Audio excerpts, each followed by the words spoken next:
Hello, this is Craig. This is day 14 of my 30-day video challenge. So today I want to begin by talking about my expectations when I started this 30-day challenge. When I began this challenge, the only thing that I was really thinking of was, hey, I'm pretty horrible at talking on camera and I want to get better. How do I get better at talking on camera? How do I get more comfortable speaking to a camera?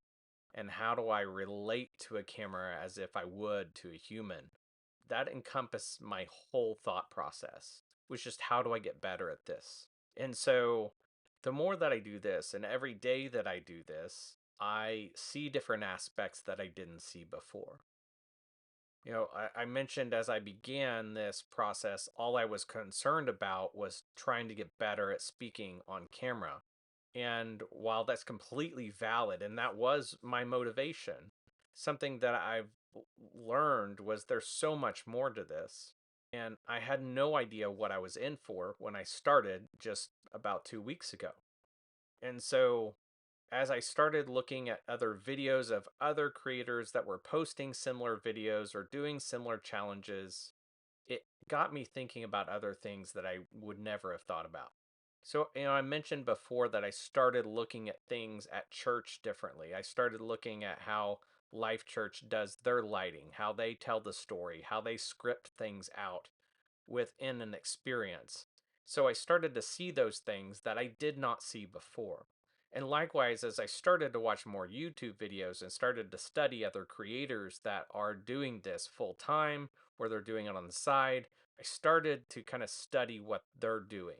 And it's very easy to get lost in all the stuff because there's all the gear that you can get, there's all of the different techniques that you can use, different equipment. You can anywhere from using your phone to using a pro level camera to a basic camera to getting more out of a really budget friendly camera. There's so much. It's just completely overwhelming. You start watching videos, and the more that you watch videos, the more that YouTube suggests other videos that are similar that it thinks that you'll like. So now that you're paying attention to video and video creators, it now suggests things about audio for video on YouTube. And so you go down this whole rabbit hole of audio for YouTube and how to set up the audio best and what equipment to use and so before long you're looking into lighting, you're looking into all different equipment, and it's just completely blows my mind. The tech enthusiast in me loves this stuff, and I just eat up all the different gear. And that's not really what I got into it for. That's not why I hit record and decided I'm going to do a 30-day challenge. I wanted to get better at telling a story on camera, at talking to the camera, and that was my goal. But it's so easy as you start to go down this journey of what to focus on. And really, what I realized is it comes back to telling the story, whatever story you're trying to tell. If you're doing a video and it's to inform people about a certain topic, how do you tell that story in the best way possible? What equipment do you use? What techniques do you use? How do you set it up properly? How do you script it? There's so much that can go into it. And really, my focus is about telling the story. I love the equipment. I love all the gear. I love all of that. I love nerding out on that. No question about that. That's all well and good. I love that part of it, but it's so easy to get lost in that. And I really, as I talked about in past few days, about using questions to really clarify what I'm doing, really trying to bring it back. Like, what is important here? Does this help me tell the story? Is a question I ask. Now, I'm learning how to use a certain type of equipment. Does this help me tell the story? Or how does this help me tell the story better?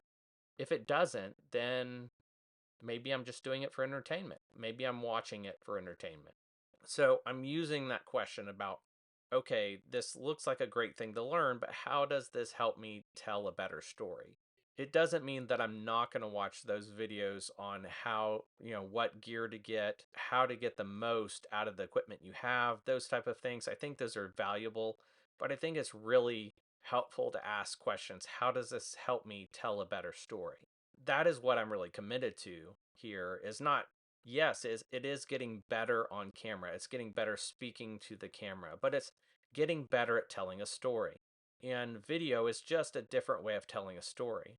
It's a very visual way, a very auditory, just an all encompassing way of telling a story that is slightly different than if you're reading a book or an article.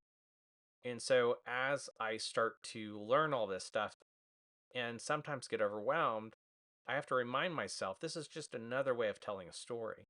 And so that's kind of my thoughts today. That's what I'm thinking through is not getting lost in all of the stuff that I could be learning and really trying to prioritize my time and use the time to learn new skills, but really how to improve my videos because that's why I started this is how do I get better at speaking to camera? And that was a very basic version of how do I get better at telling a story. Before and even now, I'm really not that great at telling a story in front of a camera. And so in the days to come on these videos, I hope to improve my skills even further at getting better at telling a story. Whether that's me talking or the techniques that I'm using, whatever that is, that's my focus. I hope that comes across clear and that I hope that it was interesting to hear about what's going through my head and as I'm consuming all this content, trying to get better, where this journey is taking me. So until tomorrow, this is Craig. I'll talk to you later.